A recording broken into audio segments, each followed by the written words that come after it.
Your doctor about Astapro. Now, during last week's debate on the hate crimes bill, Republicans proposed an amendment that would exempt pedophiles from receiving the protections of that bill that offers victims of hate crimes. Now, the Democrats voted unanimously against the amendment. Here's what they said. Mr. Scott votes no. Ms. Lofgren votes no. Mr. Cohen votes no. Mr. Johnson votes no. Mr. Pierre-Louisi votes no. Mr. Gutierrez votes no. Mr. Sherman votes no. Ms. Baldwin votes no. Mr. Weiner votes no. Mr. Maffei votes no. Mr. Wexler votes no. Ms. Waters. Now, meanwhile, as we first reported on this program last week, one Democratic congresswoman denounced an idea that veterans should receive any sort of protections at all. And joining me now to discuss what exactly unfolded is Congressman Steve King. He sponsored the amendment that would have excluded pedophiles from this legislation. Congressman, good to see you. Thanks, Sean. It's good to be with you tonight. All right, I want to be perfectly clear. So we have a hate crimes bill, and you're saying, all right, we should exempt pedophiles. Every Democrat says no, but when there is the sponsorship of the bill that would also include veterans that are victims of crimes because they're veterans, Democrats, they wanted them exempt, but the pedophiles in. Do I have that right? You have it right, Sean. They were wrong on both counts, obviously, but you have it absolutely right.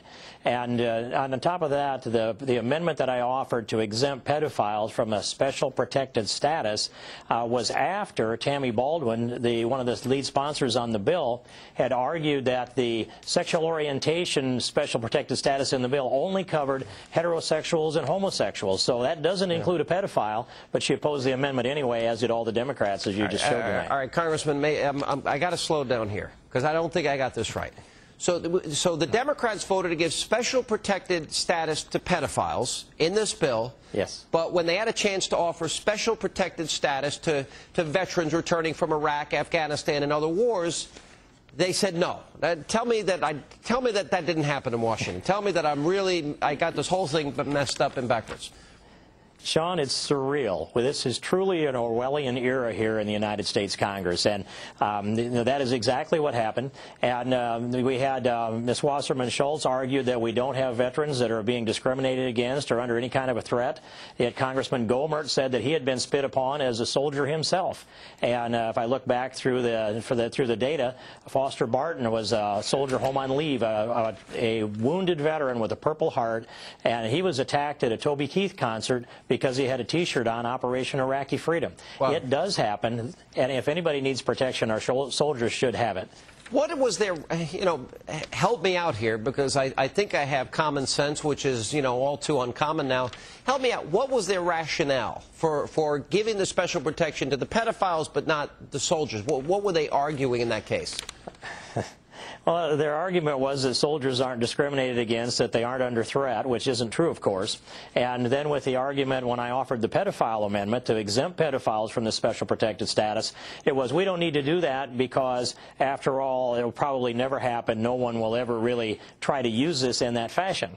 And so it's specious arguments that aren't based upon anything logical or rational, and I think Socrates would roll over in his grave if he saw the level of lack of logic and rational thought that's taking place today in the United States Congress. I got to be honest, it's almost beyond the pale. I can't even believe that this could be happening, because I know a lot of veterans that are spit upon and they're besmirched, they're yelled at, they're treated terribly. Now, I don't know where you stand or if you stand with me because you wanted these exemptions. I don't think we should have hate crimes legislation. Because, in other words, if you commit any crime of violence against anybody, we already have laws on the books, correct me if I'm wrong, that would protect you from being a victim of a crime, no? Well, we do, and they called this the Matthew Shepard law. But the people who carried out the murder of Matthew Shepard have both been sentenced each to 2 double life sentences in prison. They did that to avoid a death penalty. I don't know what more you can do to someone than that. I am for the death penalty. I think we should protect every individual equally, regardless of their sexuality or their proclivity or any other class of victimhood. If they're one of God's children, let's protect them equally. And when you go down the path of special protected status, then you end up with the sacred cows walking around the street that have another extra shield around them that actually would put the victimizers focus on someone else. And I think it's an unequal protection of the law that results from it, Sean. And look, if you remember back in the 2000 campaign, the NAACP ran that ad, the James Byrd ad. And the daughter of James Byrd, this was a hideous, vicious, cruel murder. And the perpetrators of that violent act got the death penalty, or at least 2 of the 3, if I remember correctly. And they went after George Bush politically. George Bush supported the death penalty for them. But they said, well, he didn't support the hate crimes part of it.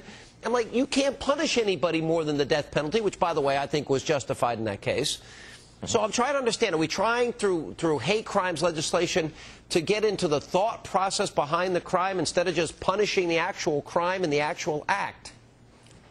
Well, Sean, it is the thought. It is the thought crime, and I tried to bring this out in the markup before the Judiciary Committee, and I asked the specific question of the sponsors, is it the perception of the perpetrator or the perception of the victim?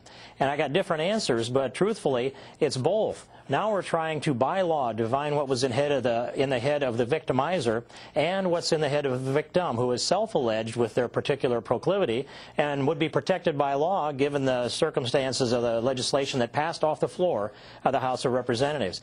So I think this is an area of law that we should stay completely away from. I think it brings about this special protected status, and I think that when you set up people that are victims, then you're dividing people. And so this is an agenda of the homosexual activists, and they take this all the way through to imposing same-sex marriage on America. That's another part of this end.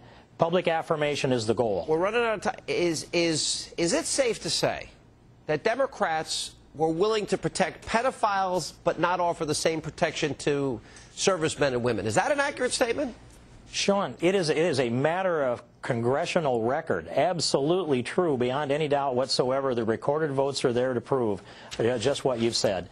And on top of that, Alcee Hastings from Florida spoke on the rules debate, and he read a list of about 30 different paraphilias, proclivities I call them, including pedophiles, necrophilia, and a number of things that I wouldn't say on this program or any other. And he said, I think all philias whatsoever should be protected by this law. That means every perversion that you can imagine would be special protected status under the Democrats' bill that passed off the floor of the House of Representatives. Amazing times we're living in, Congressman. I hope this shocks the conscience of the American people as it shocked me when I read the story. Keep up the good work. Thanks for being with us. Thanks, Sean.